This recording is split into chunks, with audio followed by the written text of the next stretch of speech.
Here. Madarima, Here. Suzanne, Here. Ted, here. So we are 4 out of 6 current trustees. Thank you. And now we'll have a decision to have conduct a virtual meeting pursuant to the governor's disaster proclamation and other our policies. Is there a motion? So moved. Ted, and seconded by Suzanne. Ted, will you take the vote, please? So the decision to conduct the virtual meeting, Ted Foss says aye. Suzanne Fairfax, Aye. Madarima, Aye. Matt. Aye. It carries. Thank you. We have approval of our minutes from April 26th. Are there any questions or concerns? I hear none. Is there a motion to approve? Ted So Foss moved. approves. Sorry, Suzanne. I think Suzanne got it first Okay. this time. Then Ted got the second. Ted, will you take the roll call, please? Yes, roll call for approval of the minutes of April 26th. Ted Foss says aye. Suzanne, Aye. Madarima, Aye. and Matt. Aye. It carries 4. Okay. Thank you. Before we go into public comment, it's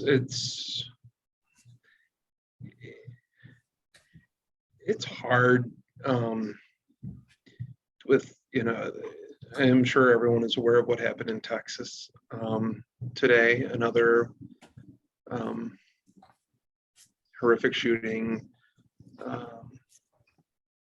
As someone with small children in elementary school and soon to be, it's just another heartbreaking event. And I think,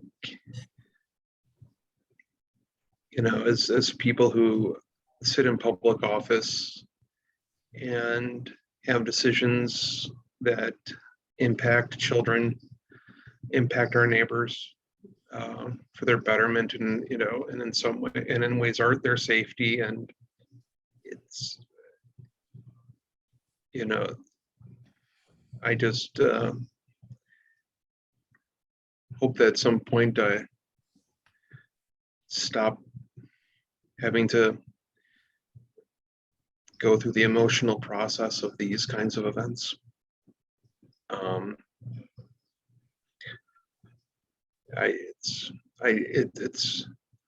It's just hard. And I know we all, it's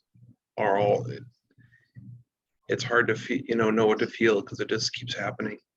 But there's no way that it's not hard as we try and deal with this. But it's so. We'll go on to public comments. Paul Rubio had submitted a form that he wanted to make a public comment. Mr. Rubio, I see you're here. Go ahead. All right. Well, thank you to the board for giving me this opportunity to speak to you this evening.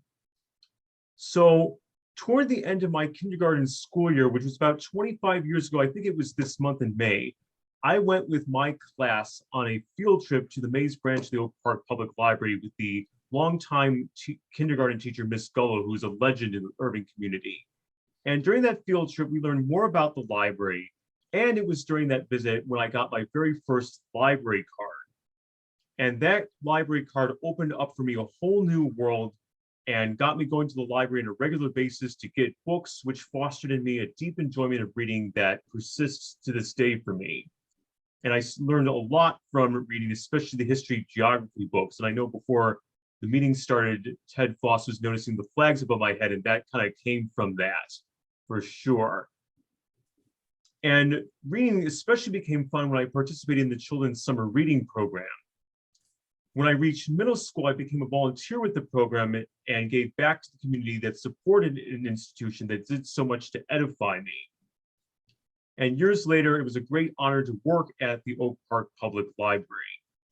And through all these experiences, starting with that day I got my very first library card, the Oak Park Public Library has done so much, not just to shape me, but truly to define me.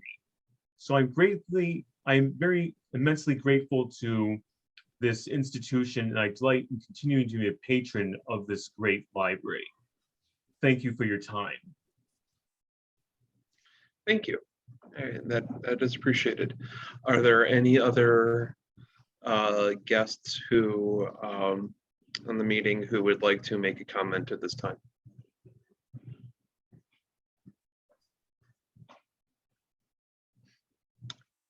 Hearing none, we will go on to trustee comments and the board calendar.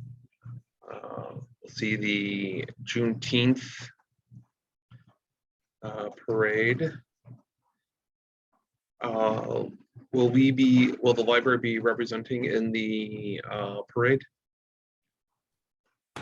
Yes, we will. And you are all invited to come march with the book bike. The parade route is very similar to the July 4th route. Starts around Longfellow, goes up to Augusta. And I believe it starts at 11 a.m. And if you march, you get a free t-shirt that says "A Library for Everyone." You can pick your color and size.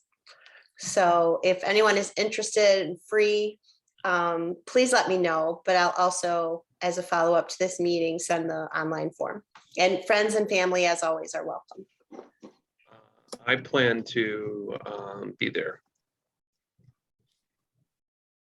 I believe I'll be volunteering at the event at the park. So last time it conflicted with the parade, so probably not, but we'll look forward to hearing the information. Okay.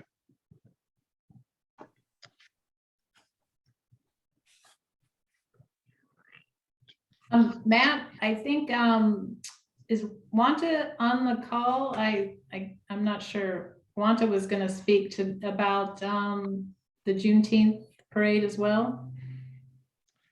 I don't see her, but I think one of her children was graduating today, perhaps. Oh, okay. So I think we'll give her an allowance for that celebration. We all deserve that.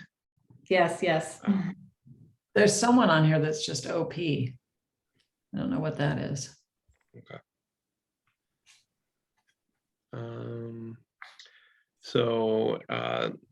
And of course, there's the day in our village.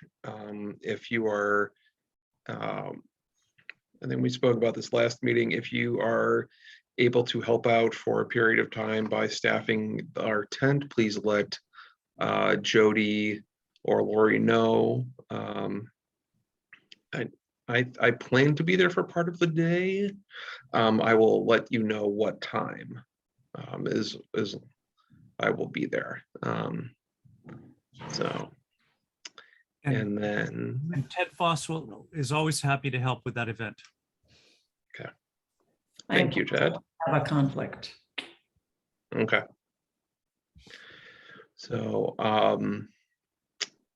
any trustee comments?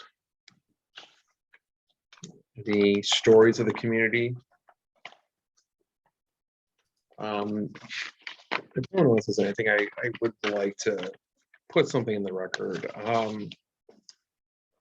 related to a lot of the press around what we have, some of the response to recent Wednesday Journal article criticizing some of our steps, and it's very easy for those who don't attend our meetings, who don't hear the deliberations and conversations that we have over months to read an article and see what, and just drop their opinion. And, people send us these links and say, oh my gosh, did you see this? Did you see what they're saying?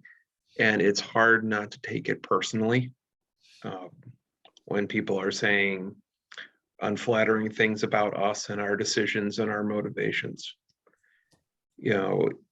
Yes, we had a firm that, a lot of people said we fired them. We did not. He resigned the contract and returned all of the money that we had sent him. I do not believe the check was even ever cashed. It was simply returned to us. That was a result of conversations that he had with our staff and a member of the board. I was pressed by the reporter to divulge more information, and I was trying to extend a professional courtesy to that consultant, that by not, and also to, out of consideration to our staff, who stepped forward and shared with me and with David Selub their concerns. And I think those concerns were well-founded. A lack of sensitivity, a lack of awareness of the importance of our work here on anti-racism, are the lack of awareness and understanding of the various facets of white supremacy and white privilege as they affect institutions. The suggestion that in response to a concern about having a diverse pool of candidates for our executive director search, that he would just call up the Chicago Public Library people he knows to look for applicants, as if that was the only source of diversity that he could think of. And so this was, it is very, very likely that had we done an interview with this person prior to hiring them, we may not have hired him in the first place, given how those conversations rapidly and very obviously revealed themselves as that disconnect between him and our mission. And yes, the candidate in the new firm is more money for the contract. However, her cost to us is right in the middle of what all of the other firms in the first round were going to be. It was not, there were firms that were less expensive and firms that were well more expensive that we were considering even on a second round. Other firms were invited. Firms that said they didn't have the capacity to take on another client. Firms that said that that working with public libraries was not something that they usually did, and they didn't feel that they had the ability to work with us at this time. And I respect that. I respected their awareness of what they had as their resources and chose to not, pursue it for the betterment of both of us. So I hope that as we continue to go through our executive director search, it becomes apparent that we continue to do what all of us feel is in the best interest of the library and the community of Oak Park and our neighbors and the people who use our library, for both a programming, a fiscal perspective, and a service, so that this organization continues to be the most well-regarded public entity in the village. I'm proud that when the Park District does their community engagement survey, we do better than the Park District in terms of of how admired of an organization we are, of how well people think of us. So it was not easy, looking at over 110 comments, most of which on that Wednesday Journal post on Facebook, most of which were not complimentary to any of us. But and I know that those don't represent a majority of the citizens of Oak Park, but it doesn't make some of the things they said any less hurtful. And I'm their neighbor. I live in Oak Park just like them, and it hurt. So we have, we still have a lot of work ahead of us. We're bringing on another library trustee who will take part in this process with us. And I think we're going to find an outstanding executive director who will let Lori return to her more regular duties, hopefully soon. And the other item that we have here, 5B, reschedule the June board meeting. Our June meeting is normally scheduled for the 28th, which is primary election day. I work for the Cook County Clerk Election Department.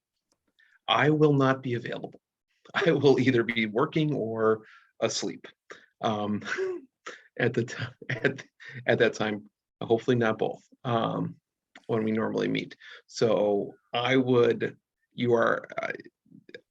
think given where we are in the if we weren't hiring an executive director, I would propose skipping the June meeting or you meeting without me. But I think since we are in that process, I would ask if June 21st, the week before, would be, if folks would be available that day. This is Ted Foss. First, I'd like to make a trustee comment to thank Lori, Jody, and the leadership team for their FAQ about these contentious issues. I thought that you handled answers to what has happened with the press and all beautifully, and I recommend to any of you to read the FAQs on the library's website. I'd also like to propose that we reschedule our June board meeting to the 21st of June at 6:30 p.m. The motion is there. Does that date work for Suzanne and Matarima? I get thumbs up and a nod. Yes, please. Okay, and since we did vote and approve our original meeting schedule, we do need a vote to move this meeting date. So Ted has moved. Is there a second? Yeah, I second. Thank you, Matarima. Ted, will you please take the vote? Yes, to move the June board meeting to the 21st of June at 6:30 p.m. Ted Foss says aye. Suzanne Fairfax. Aye. Matarima Chakraborty. Aye. Matt Fruth. Aye. It passes. Thank you very much. We'll inform Virginia and Colleen about that change. And Matt, can I just make one comment also about the article that you were talking about? And I was just looking at the FAQs that Ted mentioned that the library did. I'm so happy to see that you're doing that. In general, that's a really wonderful service. I'm scanning it quickly while I'm on here. I can't quite tell, but one of the fact check kind of pieces about that article is that it said months later, they hired a new firm. And so, it was less than 2 weeks. It was days or weeks. So that's just a public statement of that fact, just for a reality check. I think it's important to do that. And thank you for doing the work. at the library. Yes. And Thank thank you. you for your statement, Matt. Suzanne, thanks for mentioning. I can include that in the written facts that are on the page because I don't know if the time frame is currently reflected. All right.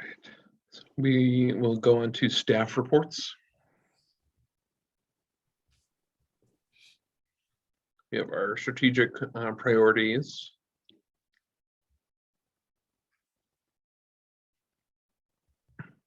Does anyone have any questions or comments?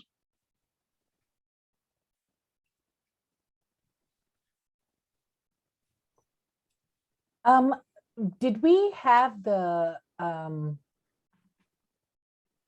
my God, there was supposed to be, was it just last week, the 3-day, what was it? I'm totally blanking on the activity, the Peace Circle. Oh my God, sorry. Did we have that? Do we know how that went? The Peace Circle trainings? Yes, everyone reported a great experience, and yeah, Stephen said it was a really good cohort, and the trainer was super positive, and everyone's ready to get involved in leading circles. So it was good. It was intense. You know, it's a 3-day long training, but yeah, it was very positive. Okay, thank you. I was just curious how that went.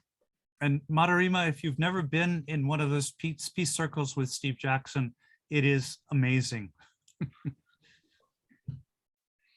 Yeah, thanks. I'd actually wanted to volunteer to participate. I was going to be out of town. So, and I was out of town, and then my flight got canceled. So I was more out of town, but I'll be keeping an eye out for the next one.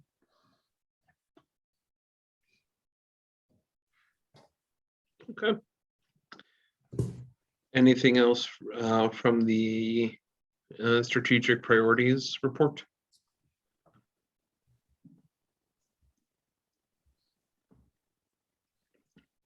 Okay, we'll go on to the library core statistics. Any notes from staff about any items? No, we were trending down a little bit in April. I'm not sure what explains that. It's not dramatic, but I mean, maybe COVID related. I don't really know what explains it. But then again, up in some areas like, whoops, let's see. We were up in outreach, a little bit up in meetings. And Wi-Fi went kind of way up. Yeah. But yeah, I mean, that's, you know, it wasn't, there's not anything that, anything that explains any of this that I've heard from staff. It's just, you know. Sure. Yeah. You know, I think it's people are still finding their footing as things are, you know, resuming in various ways. But you know, meeting room use was up a little bit, you know, and, you know, outreach, I think, well, as people in program attendance, you know, it's been trending up. So I think there are signs that things are moving in the right direction. Of course, you know, it's you know, subject to the whims of reality as we move forward. Yeah, I think with the latest stats on COVID cases in Oak Park, I think we're going to see some volatility in some of these numbers in person and all. The question about the teen space, so it's been really, really busy. Over 100 teens a day before exams started. And we're working with the teen team on how to manage the volume. The teen services program is such a success that we weren't prepared for it. We have a bigger team now, and we're doing our best to manage all of the kids in the space, and they love coming, but we've got to figure some things out. One of the concerns is sight lines in the space. The way we have shelves arranged, there's some difficulty in monitoring all the activities in the space. So we're looking at maybe doing some rearranging of stacks. We're having some of the children's team members come up also to work with the large middle school contingent in the teen space. There's a lot of middle schoolers also upstairs. And so, children's is working on creating a middle school space in the children's area, and we'll be strategizing for the fall. But we have had, we've had to strategize in how to manage all the kids in the space the last, month or so. So, yeah.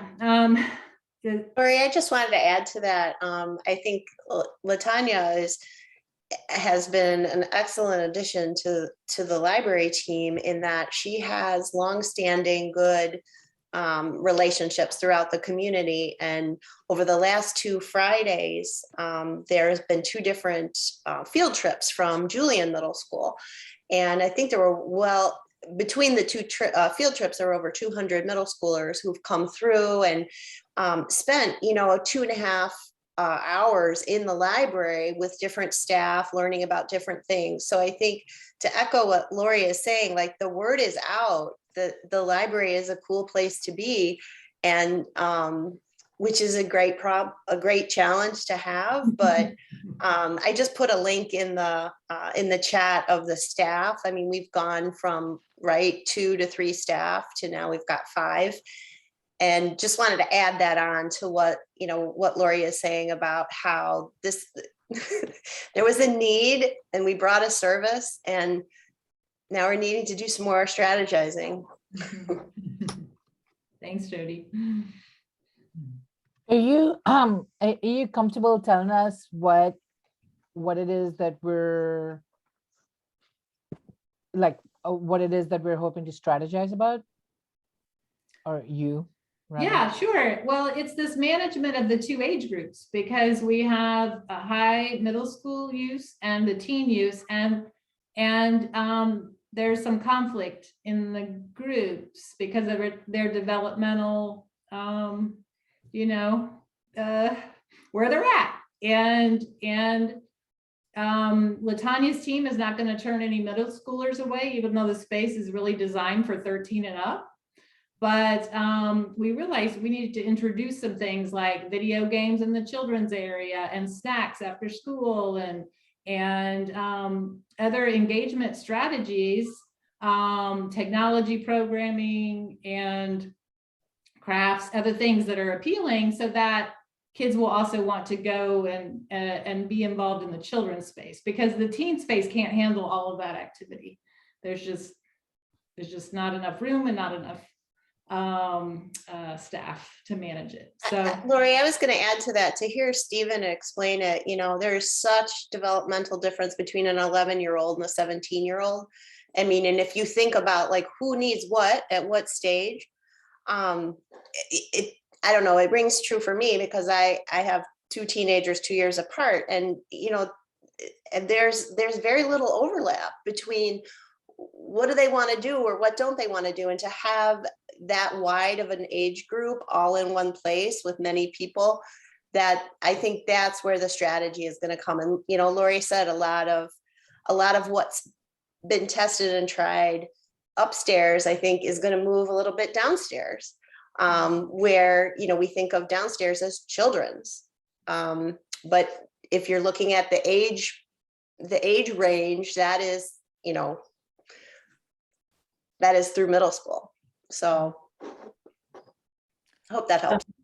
I can certainly see how that could be an issue. I taught filmmaking at Erie Neighborhood House, and there was that similar issue with the different age groups that definitely had to be in different classes. And in different parts of every neighborhood house.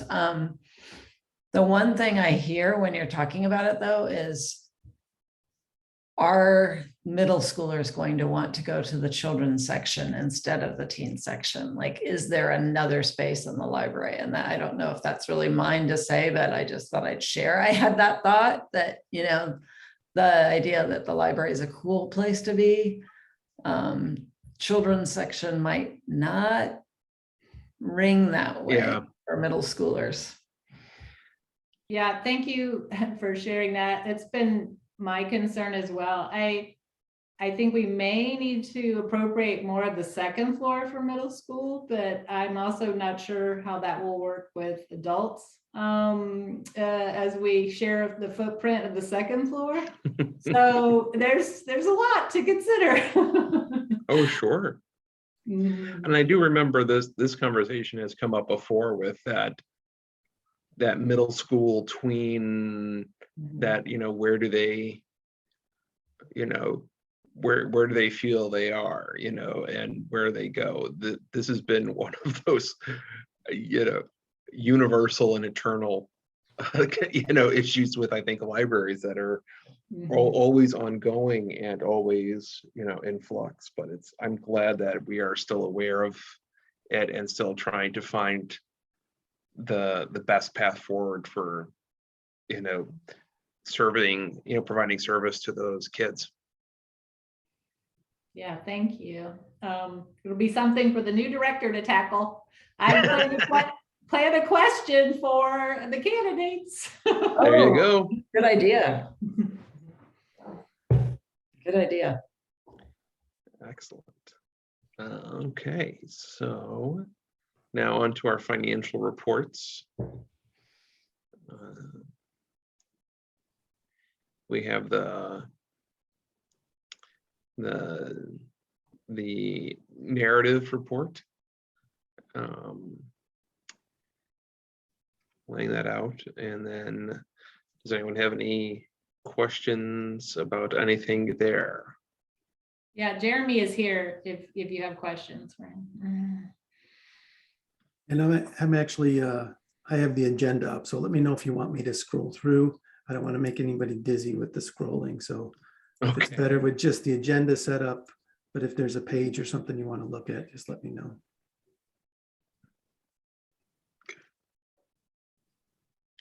Yeah, if we can go to the that 7A, the report, your report. That's a page 17, I believe. So Can I ask how much over budget that project was for the Bullion Andrews? Sure. We had, I think right now it's about $348,000, and the budget was 305. I think that's where we're at in the last change order. Some of that stuff came up as they started installing the access control system. For example, we had found that there was a power supply to a certain section of the motion sensors that had failed and had been not working for some time, as I understand it. So once we repaired that power supply, they realized that some of the motion sensors had failed as well. So then we had that on top of that. So some of it was things like that, just as they started digging into the infrastructure and looking at how did we really use it, or did we really use the system at the first place?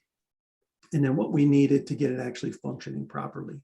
We're still working on a few issues with the alarm system and making sure that it's integrated properly. So for example, we have the new key fobs, which are encrypted. The old cards we had, the card readers, were not encrypted, so much less secure, could easily be copied. The current system, they can't do that. So now we're setting it up so at the Maze branch, for example, the supervisors can go in, authorized staff members can go in and scan their key fob there, and it will unlock the doors and disarm the alarm at the same time. So that's some of the functionality that we're working on. The other part that some of the change orders were additional rooms that we had added on. So one of the rooms that we talked about in really the discussion with Lori was the veterans room, how that's being used for staff, and the small meeting room and the book discussion room. So after some discussion, looking at, as Lori said, if we're going to do this, let's get it right and make sure that we're moving things forward and not just status quo with the new system. And so from that discussion, then we said, yes, we want to move forward with that change order. We felt that we had the room in the budget to sort of manage those costs. And so we added on those 3 rooms, and then of course the creative studio to add that key access in there as well. So all staff who we can authorize that through that system remotely will have access to that creative studio in any of those rooms. So it eliminates a lot of the physical keys that we would need. So those are some of the change orders that came about. But to answer your question simply, it's about just under 350,000 is where we're at. Can you say the 2 numbers again, Jeremy? I think the original budget was 305. And then with this, and we also, part of this too was upgrading some of the camera systems and making sure everything's working right. So we still got a ways to go. There's a lot that as we started digging into it, we found other issues with the system that either wasn't used or was failing. And so we're trying to get everything back up and running properly. So we're getting close to finishing it.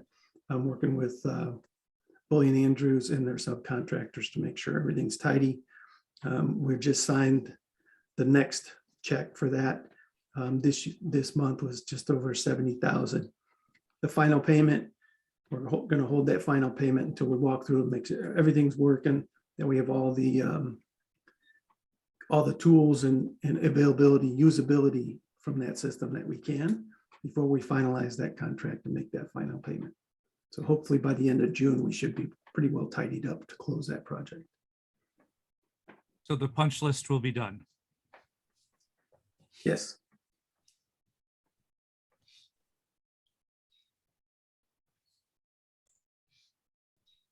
Okay. Any other questions from that narrative report? Yeah, sorry, And- Jeremy, it's me again. I was wondering about if you could explain a little bit the intergovernmental personnel benefit cooperative thing. Do you mind? I can find my mute button. Yeah, so what that is, that intergovernmental personnel benefit, they really manage all of our health benefits, health insurance for the library. It is a governmental cooperative, similar to our liability insurance is done through a brokerage pool, right? That's the LIRA pool. It's same similar thing with the health insurance through this. And so what that is we've been with them for years, and they were looking at the number of staff level that we have. And I can't remember if it was completely our staffing levels or if just over time they had new requirements. And so what it is they require, I think it was 4 months of payments in a reserve account. And we had that for years, is my understanding. So what they did is they did an audit last year and said, okay, I think they actually extended the number of months that they required in there, but then also looked at the staffing levels that we had that are supported by health benefits and made that adjustment. And we were underfunded by, I think it was $72,000, something like that. And so that underfunding is what that check was for. What they changed through this process was how they manage those funds. And they set it up so basically it's a balance sheet transfer. So the library maintains that as an asset, and the library will collect interest on that money. It's just managed by IPVC. So if something came up they would have that as a buffer. They could pull from those funds to make those payments if the library, for some reason, wasn't able to make their health insurance payments. So it's that reserve account.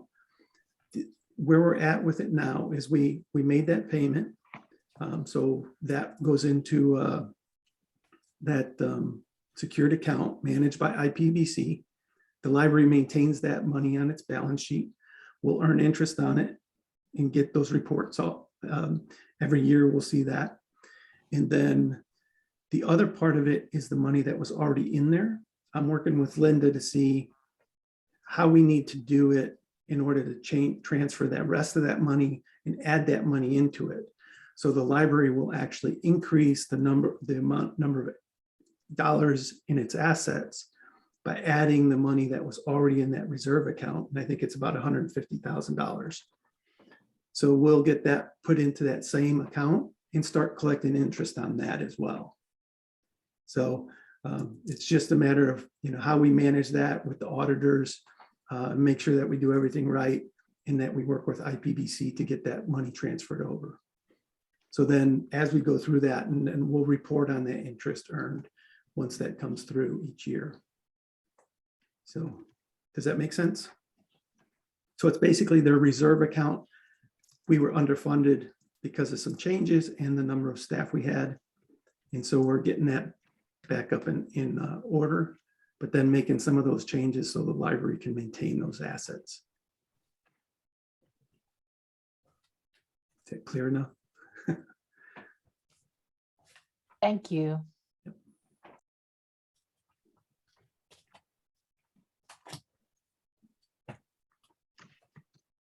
Okay.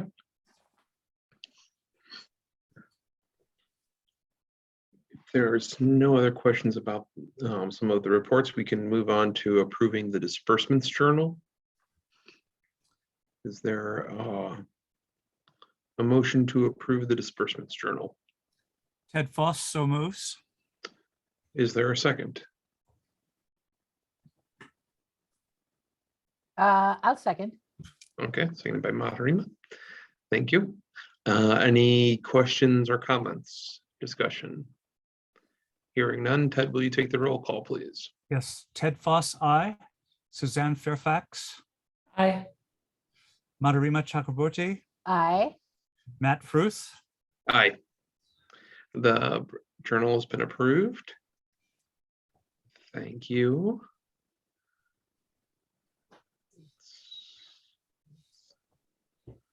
Then next up, iGov. Additional reports, iGov. iGov had an event last Saturday that was people from all the different bodies. We had Matt representing us. I introduced him and he represented, the other bodies had their new EDs and we don't have that. And Lori was out of town. And so Matt came in and gave an update. I think, it was not promoted sufficiently in advance, in my opinion. So there wasn't a lot of public there, but I think there was a benefit of people of the different bodies connecting. It was recorded. I have not seen a link of the recording sent. I had encouraged that if we had an in-person event, it was at Brooks Middle School, that if we had an in-person event, that it should be hybrid. They tried to make that happen and couldn't.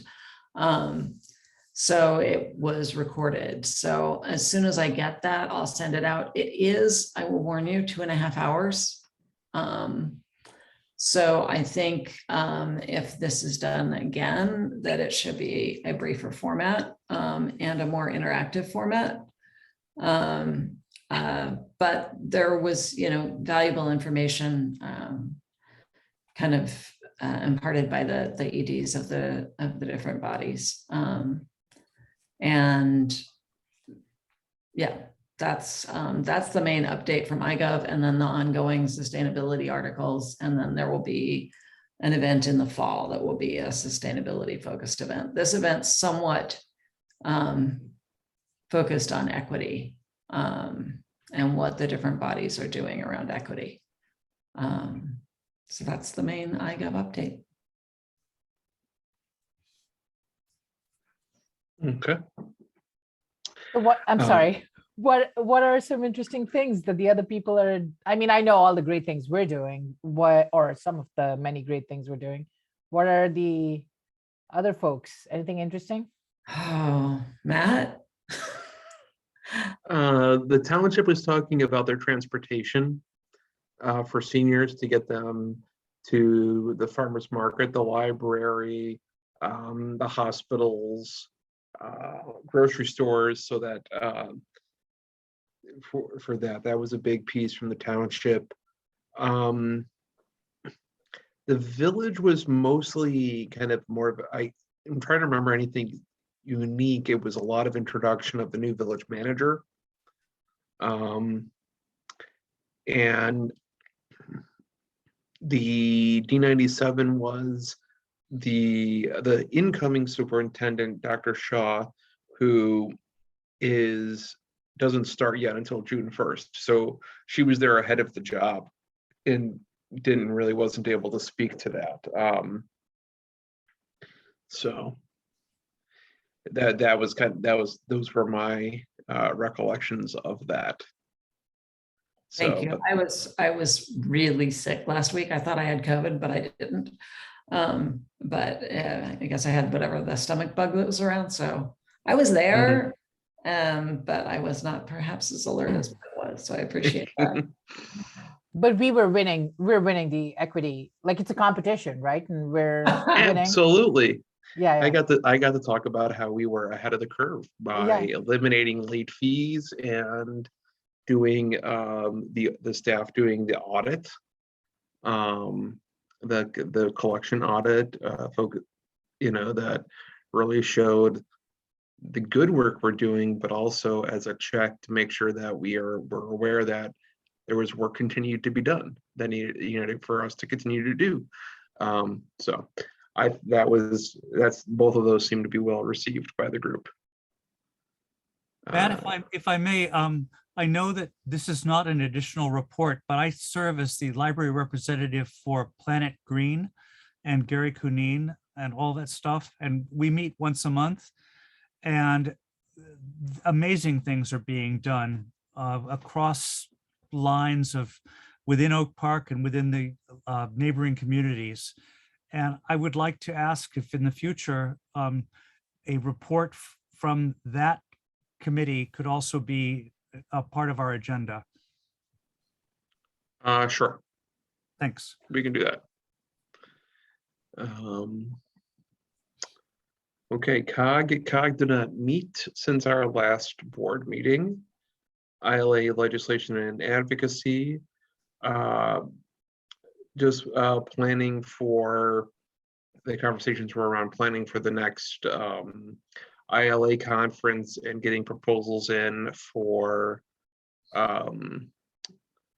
those items. I have volunteered to help coordinate for, I think it's in October or September, the panel for the advocacy committee to get 2 or 3 legislators to come and speak about the legislative process and library issues. So, what's one more thing to do? Just another. Friends of the library. Jody and I attended the last Friends meeting, and we spent a lot of time talking about plans for the book fair, which will be that first weekend in August, the 5th, 6th, and 7th in the Veterans Room, and maybe spreading into other spaces if needed. We're going to start collecting books on June 1st, and we'll collect for 7 weeks before the fair. So I think the community will be happy that we're taking donations again. And the other part of the meeting, they approved the wish list I submitted for additional programming in adult, teen, children's, and community engagement, and they gave us $19,700. And so I was happy to get that, and so were all the managers. These were some of their dream projects that they were hoping to fund outside of their regular budget. So that was awesome. Excellent. I've got two comments. One, where should the books be donated? Do they come to the main library, or did they go out to the high school where they used to be? No, they're going to come to the main library. We're going to have Saturday morning drop off for large donations at the loading dock.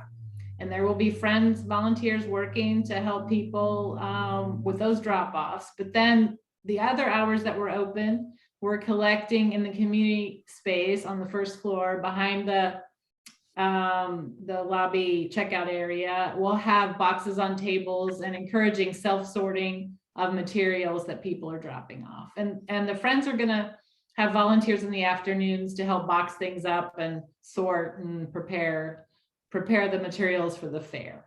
So it's an experiment. We're Right, gonna see. and so those things will be stored in the basement there by the parking? Well, yeah, there's a room next to the loading dock where the van is there. We can store some things there, and some things will be stored in the veterans room storage closet. And so we'll just take donations as long as we have the room for them. And then if we have to close it early, we'll do that, but we'll see how it goes. We're only collecting for 7 weeks. So I'm hopeful that we can store everything that comes in. Great.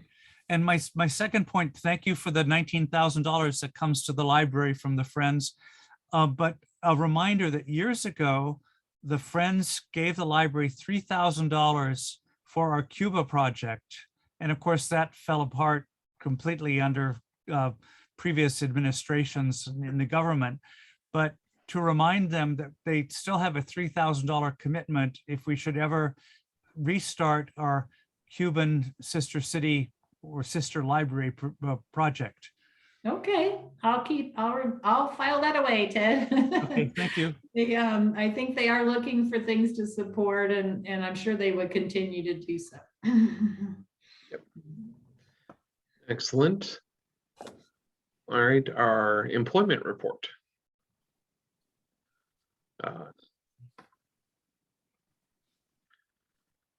Yeah, Billy is not here tonight, but if you have any questions for him, please let me know. He's included the additions and terminations, and then the staff changes.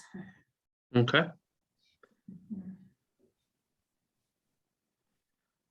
That all looks good. Okay. So we will, all right. If there's no questions, we'll go on to unfinished business. I have a question about the employment report. It looks like the 3 additions are all part-time. And I know there's been talk about trying to have more full-time and less part-time, and I just wanted to know if there was any other commentary to go with that. Yes, these 3 positions are all under 20 hours because we had some capacity issues, and these staff were hired to support existing staff. And at some point they may be promoted to 20, and then we may be able to combine, but we needed more people. So we hired outside of our usually we're just replacing or we're combining, but these are additional people because we realized we didn't have enough in public services to meet the needs. So we did make 1 conversion to full-time, which you'll see is Claire Ong. She joined the community engagement team, but also she works half-time in adult services. So when she was chosen to fill the part-time community engagement position, we combined jobs and made her full-time. So whenever we can do that, we try to do that. Great, thanks.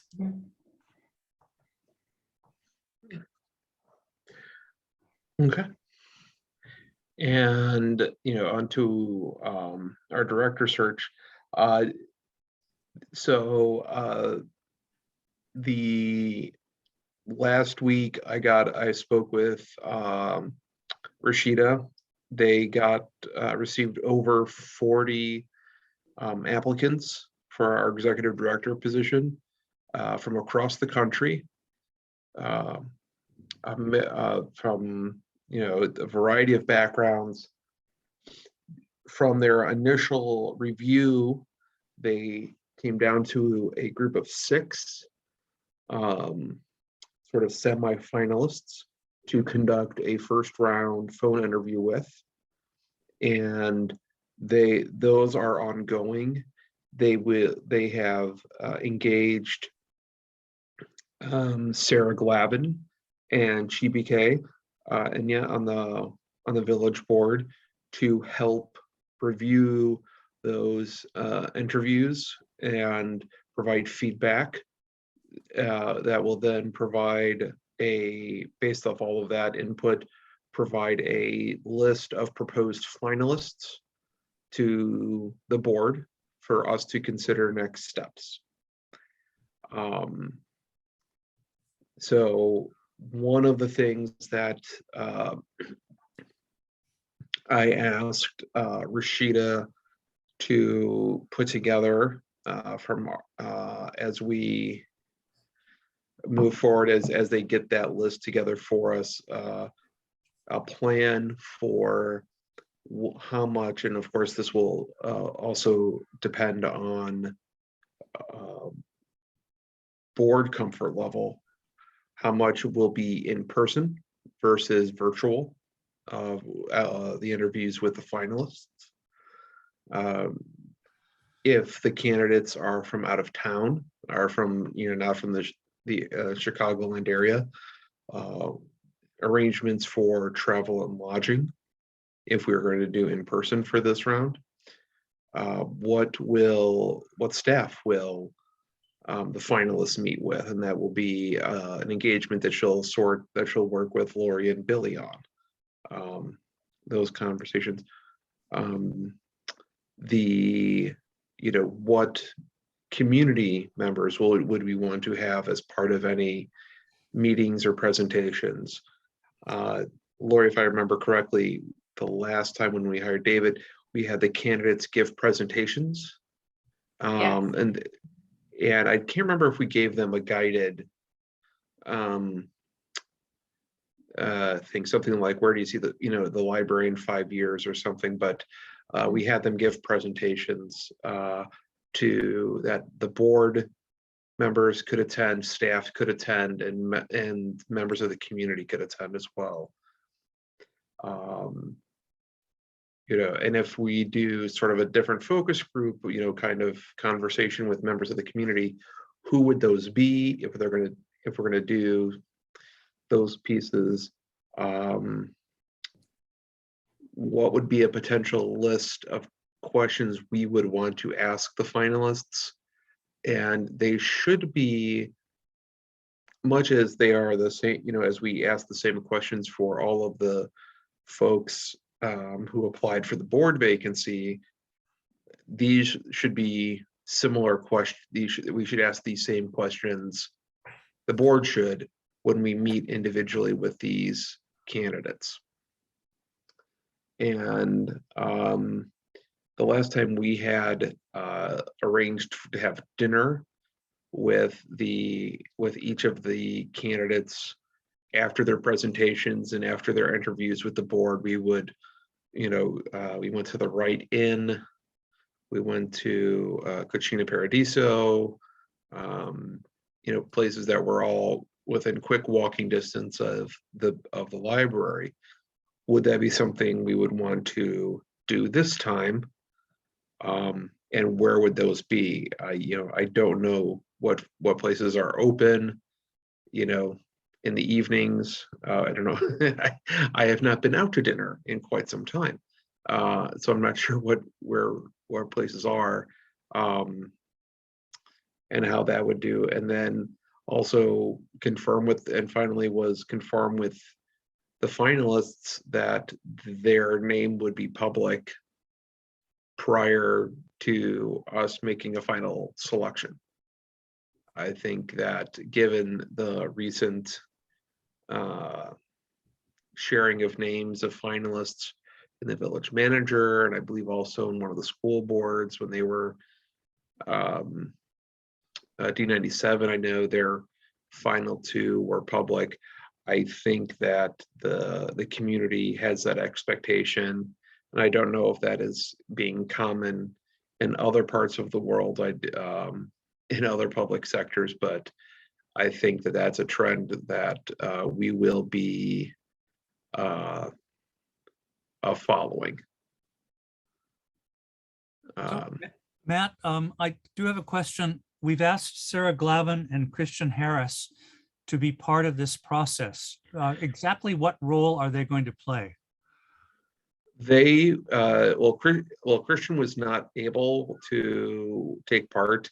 He is getting married soon and has a bunch of other things on his plate. He was not able. What Sarah and Chibike was asked to step in that role from the village board was, so the team from RGW had sets of questions that they were engaging and feeding into other discussions with this group of 6 candidates. Then once those were done, those were done virtually and recorded. Sarah and Chibike were to review and provide scored feedback to RGW's team to complement the rubric feedback that the RGW team was compiling on those candidates. So they were being part of that initial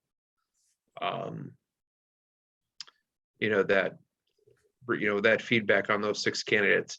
And the idea of Sarah having been a recent board trustee would have a lot of insight from our perspective, as well as her business experience in hiring, and then Chibike as someone who has worked with as part of our anti-racism work.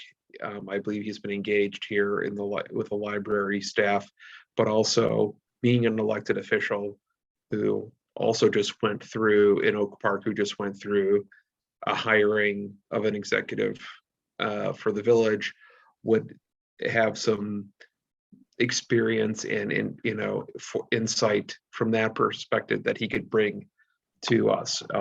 So they would not be the sole determining factor of who would be the recommended finalist group for us, but they would help provide feedback that would guide that recommendation. Thank you. You're welcome. So Rashid, I told Rashida that I would like to not move forward, and of course, please let me know if I spoke out of turn, but I would like to get our board vacancy filled before we move forward with next steps on any finalists in terms of scheduling and that process. So I hope we can get the vacancy filled so that we can have all 7 of our trustees moving forward on this. Okay. That we could that was my recommendation, was to try and be ready to, once we have our vacancy filled, that Rashida and her team could present us with their group of finalists, if that makes sense. So, okay. And of course, if anybody has any questions or regarding, how that's going or other information, please let me know. I can get more information from Rashida. I just so I think they're just about ready. I think they were almost done with their interviews. I don't know. I think they had one left to go when I was speaking with her the other day. So they should be, once we're ready with our board, she'll be ready with her information, I think. Okay. Now, the update of policy, the executive director job description. So we posted this as the, this is, I believe, matches what was posted with our job searches for the executive director. And it was brought to my attention that our executive director job description is part of our policies.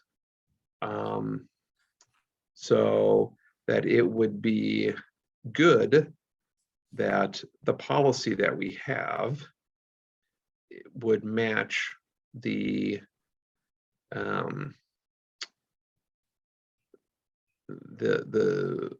posting that we did.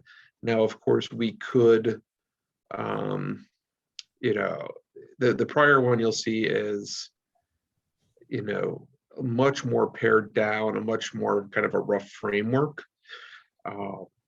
And we could try to revise this larger job posting, job description down to a more matching framework, or we can just adopt as is. I think that we definitely could probably, I think taking the salary range out, because that's going to fluctuate year to year. I think that's one we don't necessarily need to have in the policy itself, but I think this is a good starting point for us to have this conversation.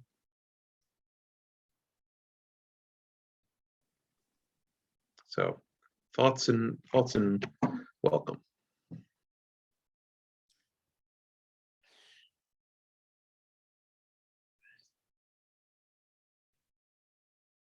It's a fair amount of difference in terms of content and volume. Lori and Jody and all, what, like, is what we have now too long for what's typically part of this policy? Well, Billy's recommendation was that you not have a policy for the director's job description, that you rescind, because he said, otherwise you would just post a new job description probably every time you post for executive director. You're not, it's going to be out of date. Probably hopefully the next time you do a search, hopefully you're not turning executive directors over too quickly. And he thought it was kind of unusual that the library had a job description as policy, because he's like, none of our other job descriptions are policy. So that was his advice. But if you decide you want to include it as policy, I would just include it as is. I wouldn't worry about editing it. I would put up what you're posting and take off the salary, as Matt said. Just this is what we asked for in this time frame. This is what we did. So those are my thoughts. So when you said that the other staff doesn't have a policy, I mean, I don't know, what is behind that, but it does seem like it does make sense to me that there would be a difference, because this is the one staff position that is the responsibility of the board, and that staff position oversees the rest of staff. So, but I don't know if there's some requirement that we have it that way. Matt, do you know? Don't. I'm jumping on my phone here to look at, just for the sake of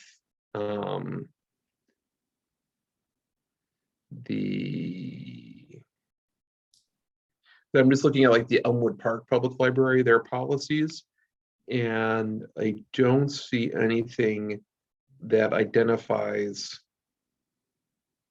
an executive director job description or job descriptions in general. Now, of course, that's one library, but I think that if we have questions, what we can do is, between now and our next meeting, take a look around and see if we're the exception, to having this. I think Billy's recommendation makes sense. It's in as much as anything, what we want the executive director to do changes from year to year. In terms of what are our priorities, what are our budget, constraints, what is the community feedback we're getting, and those priorities and those things change. I mean, there is a general framework of being answerable to the board, present in the community, leading the organization, but does that need to be in a job description? I think those are inherent of the position. So I personally don't know that, as I'm thinking about it from Bill, now that Billy has made that suggestion, I don't know that this needs to be policy, because it's like one of those things we've been reviewing policies over the last year, year two, of bringing up to date stuff that's been out of date. Are we gonna revisit this policy every year and just tack on another edit, another revision? What's reasonable to include in a more permanent type document? So I don't, we can wait to see if we're the exception. If we want to rescind it, that makes sense to me, to be honest. But Matarima? Yeah, so first of all, I wanted to apologize. I thought I was talking, but instead of unmuting myself, I actually stopped my video. So I went the other direction. And then I was like, why is nobody listening or looking at me? But I wanted to say that I was, thank you for bringing that up, Lori, and for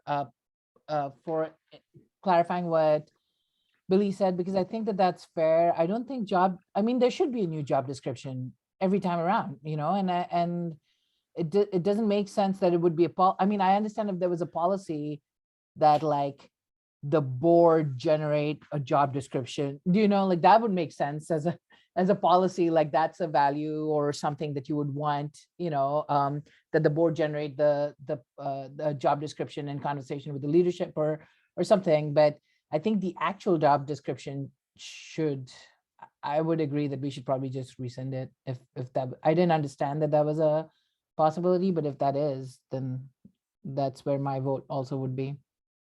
Well, and also to the point that this time, like when I was doing searches, when, Google searches and things, to find the listing on the website so that I could share it out and get the word out more.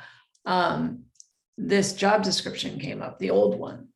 And I pointed it out like, wait, why is this coming up? This isn't current. And so not having it would avoid that. So if it's not a requirement that libraries have it as a policy, I don't see what the benefit is to having it as a policy. And I see downsides. So I say we only do it if it's required, and through something that I'm not aware of.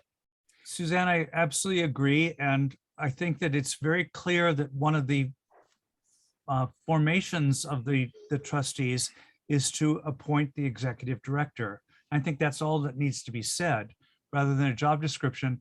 I notice in this job description, if I'm not misreading it, it still asks for an MLIS degree. Yeah, that's the old one. That's Yeah. the old one. So it's already out of date. Oh, it's Well, way out of date. Well, Very, Can you put the new one up so we can look at that?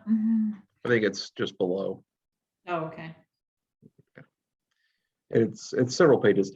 Yeah, I think that, you know, I would be fine with, honestly, it's, if we want to rescind this, because you know, the more I talk about it, the more it's like, I hadn't even considered rescinding it as we like were heading into this conversation, but it just makes sense. So Because it's again, it's like, well, the other one was what, from 10 years ago? You know, how, you know, but it was so general language that it still applies to what we're looking for now. When I was looking over it, I was like looking at it and I'm like, I really don't know that it, I mean, aside from the qualifications of employment, but it's like also a minimum of 7 to 10 years. So is the minimum 7 or minimum 10? You know, it's that's a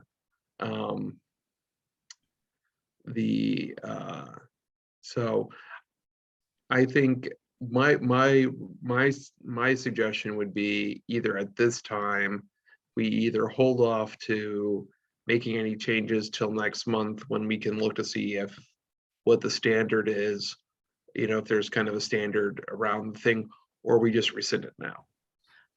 well, I think we should possibly just make sure there's not a requirement. When I just did a quick Google search, something came up around, I think it's Wisconsin, so it's obviously not pertaining to us, but it was a Google response that says something about having a official job description for library director. So we would have to look and see what, you know, what there is for Illinois or in general, but just to make sure that that isn't a Okay. requirement, because why would it exist if I don't know. Yeah, that's a good Happy to point. get rid of it, but it would be good to make sure that we're not Okay. just ditching Well, something.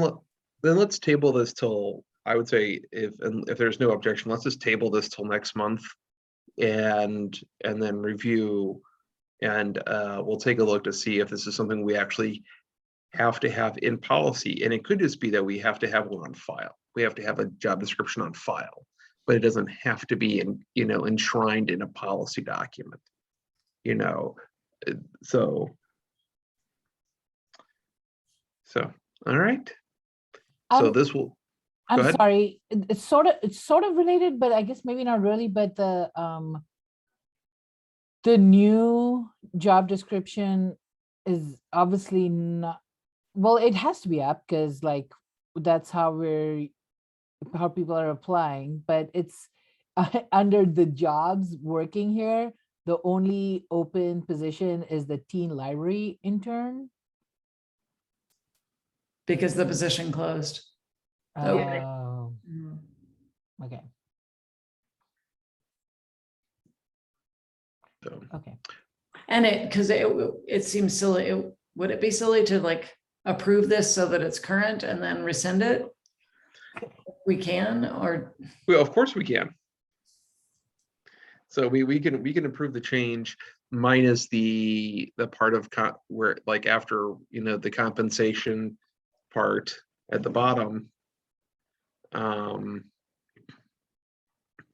I think that I think everything from compensation down, because I don't think those last 3 paragraphs are relevant to the position, specific to the position, because they reflect sort of law issues that would be outside of the dictation of a job description.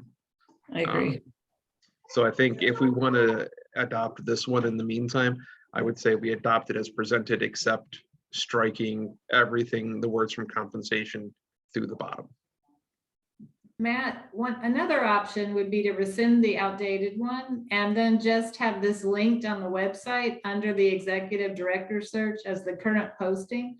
Because I could see value in having the compensation and all of this for transparency. So anyone who was in the community was curious about what was the posting, now it's just not unavailable really, other than in the board packet. So you could put it in its entirety. Jody could put that in a link. And then if you decide you want this as policy, you can make that decision in June, but if you rescind the old one, we can get it off out of the policies. So Sure. it's not there, you know. I think that's a good, that seems like a good path forward. Because it provides the information, but yeah, again, it's like one of those things where it's like, this doesn't quite make sense to be policy. You know, because it's, yeah. But is everybody okay with that? All right, so in that case, is there a motion to rescind the policy of the executive director job description? So moved. Moved by Second. Marima, seconded by Suzanne. Ted gets cut out of this one. Sorry.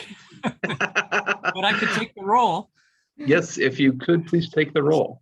Matarima, I'm an I. Ted Foss, aye. Suzanne, Aye. and Matt Fruth.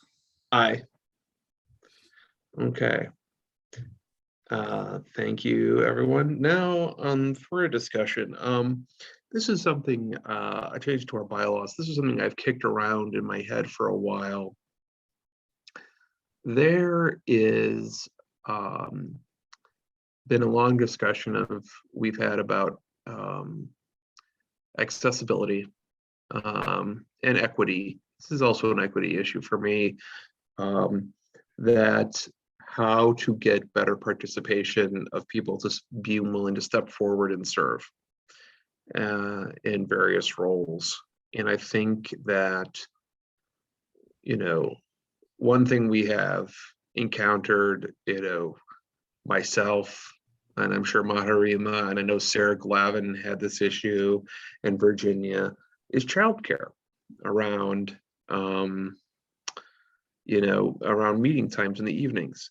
And so, give me a moment here. Let me grab the state. I did print, because it's me, I did print out the state statute.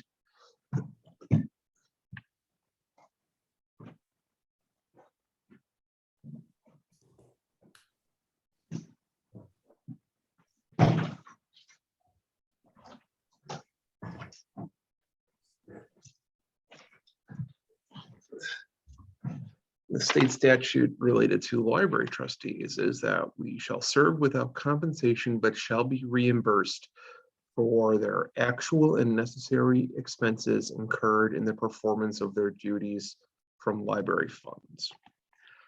I think having, you know, childcare ahead of, you know, being able to not having to incur the costs of childcare so that you can attend a meeting in person, because you know, the governor continues his emergency declaration, but he will not forever. It will cease at some point, so we will be returning to some form of in-person meetings at some point. And I think that also Springfield acknowledged that it matters to elected officials, in that they changed the law to allow for campaign funds to be used to cover an allowable expense for campaign funds for candidates is to pay for childcare costs for while candidates are campaigning. And I think that in my mind, it is a logical extension that if you are going to be able to pay for childcare while running for elected office, there should be coverage for childcare while in elected office. And I think it is to quote, I think it is an actual and necessary expense in the service of the library board. And I think it would allow more folks, single parents, even married parents, to be willing to step forward, knowing that, you know, the $15 an hour or whatever is the going rate for babysitting on a weeknight is not an additional cost that they will have to incur on top of everything else that they do as running for a board seat. So it's not an action item because it was kind of a short notice thing that I asked Lori to put on the agenda. But I would like to have a discussion to see if folks are open to this idea. Matt, if I could mention that I think that beyond childcare, I think it's elder care, family care, just time where you can attend a meeting and not have to worry about home life. Okay. Yeah, I'm open to that as well. I think that that's a reasonable thing. Again, it's like, this is not a specific language proposal. We will run this through, various, reviews, appropriate reviews before we put it in front of for a vote. But in terms of the concept, I wanted to start the discussion. Am I unmuted? Yeah. Can I, it's only been 2 years of spending every single hour of my waking day on Zoom. Why would I have this under control already? But I'm just wondering, I think this is a really great idea. And I know that Virginia, for instance, recently has brought up the issue of childcare as being, an actual obstacle to participation. And I think that it's really, really important. I'm wondering if since we're just in discussion stage, like, I'm wondering if there are multiple models that we can think about, so for instance, have it, like, if we're talking about in person, when we're in person, actually having childcare or something on the library premises could be a way of maybe even skipping the whole reimbursement thing. Do you know what I mean? Like, if there were, because I know that in the past, when I've been to events at the Oak Park Public Library, at the main library, there's been some kind of childcare provided depending on what the event was. And I think that can be, just something to think about. I'm sure there are pros and Sure. cons, like people might want to like step away from their families, but also it might actually be easier just to like be able to bring, your dependent to the place that you're doing work, even if they're not in the room exactly. Is that Two hurdles I see to that. One is, weeknight and homework, and I'm a non-parent speaking here, but these are just thoughts. And the other kids don't do homework these days anyway. one of these, the other one is that we have, and that is an actual, like, I think, challenge with running, becoming a public servant, is the open-ended meeting, that we don't have an end time. And that's true. I don't know if that's anything that can be done about that, but And I think, in terms of posting it, I think for me, my first thought goes to liability issues of, there are certain standards and stuff regarding as advertised childcare.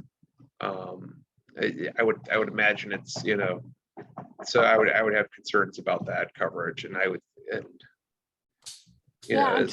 as a provided service. Do you remember that time? It was Brandon Johnson and Arthi Walker Petticatla, and that was the reimagining or re-envisioning community safety. Right. Yeah. That at that event, I'm trying to think that, like, I remember that there was childcare at that event, and basically they were, I think, brought down to the first floor or something like that. I don't remember exactly, but there was something. I'm also thinking about like other things, like when my husband and I were both, let's say, wanting to canvass for a candidate, it was easier to, I don't know, there was just something easier about like a built-in structure for childcare, than like trying to find somebody on your own in order to be able to do it. That's sort of why I was bringing it up. I do see the liability issue, but I don't know if it's worth like thinking a little bit more about, or. Yeah, absolutely. And so, but again, it's like, I wanted to start Yeah. that discussion. And it's like, it's something I think would be good for us to do, but I am completely open to the idea that it might not be tenable. You know, it may not be something that we can have execute well. I don't have all the answers, but it was something I know it's been on my mind since we've, you know, the idea of returning to in-person, because I know, you know, my wife works, you know, but generally she's been available in the evening to watch our girls and put them to bed. But what if she's not? What happens then? And, you know, we know our meeting schedule and I can plan, but if something changes at the last minute, that's not an easy thing to address. So it's just, you know, so I'm trying to keep mindful of, and it's something I've talked with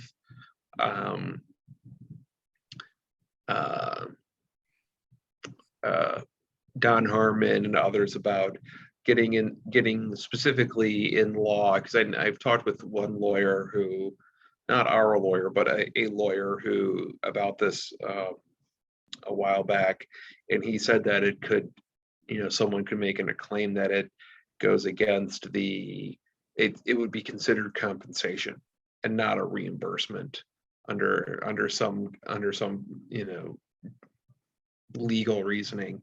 And I said, okay, well, then we'll get the law changed. I'm asking for a couple other things to get changed anyway. I might as well throw that in. And I know the school district, the school board the Association of School Boards has a similar law change in their legislative agenda packet, so that it could be specifically allowed to remove any kind of question about it. So, you know, one person said, well, you can use campaign funds. I'm going, people don't raise money to run for library board, or at least most people don't. And when they do, they usually don't raise a lot. You know, it's not usually enough to cover babysitting for 4 years. You know, it's so, but I think, yeah, I wanted to have the discussion. Yeah, So I we think don't that know if- reimbursement of I would say that the reimbursement of childcare expenses is probably the least that we should try for, is all I meant to say when I was thinking about the Yeah, other models. okay. Like I don't mean there, you know, like I would imagine. Yeah.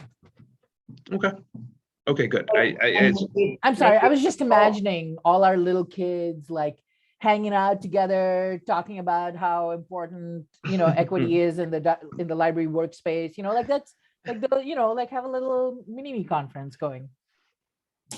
Is there, so we don't know if there's anything stopping us from just doing it.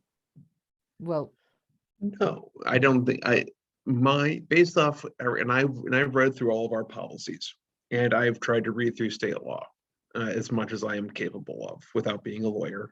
Not that there's anything wrong with being a lawyer. I'm related to and know many lawyers. That I don't see that there is a reason that we cannot do it now. There's nothing that I can see in the language that we have that would prohibit it. I wanted to kind of codify it as a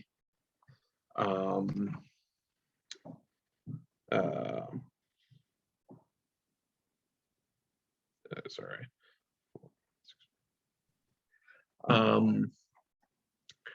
You know, as a statement, as kind of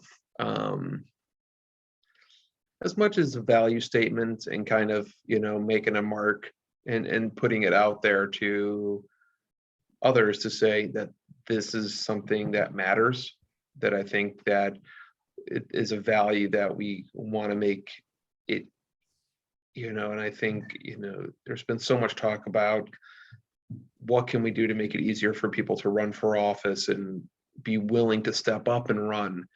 And, you know, all of the political stuff, all the campaign stuff, there's nothing we can do about it as a board. as an organization, but the time of service while serving, we can do something to make that a little bit easier and make it a little bit easier for people willing to step up. And that I think is, for me, I think is a worthy motivation. If we can do it, I'm all for it. Absolutely, 100%. Okay. So we'll continue to pursue that then and get some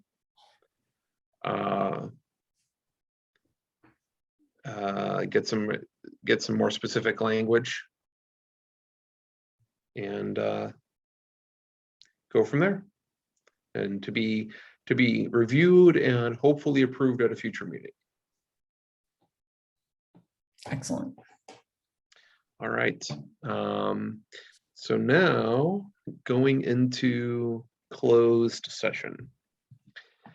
Is there a motion to go into closed session?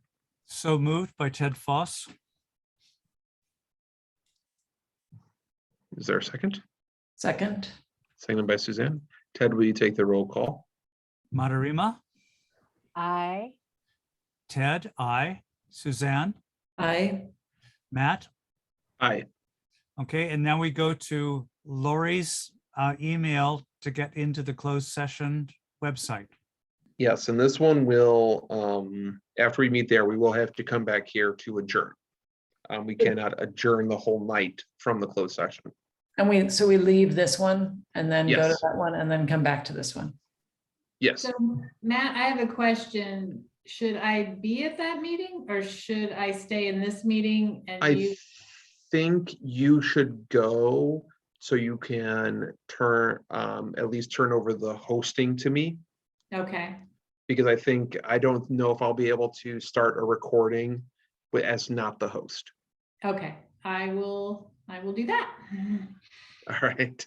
Bye-bye. Technology fun.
As soon as there he is.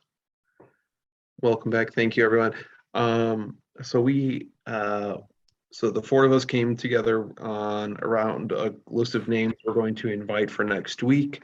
We're going to check that with Virginia and Colleen,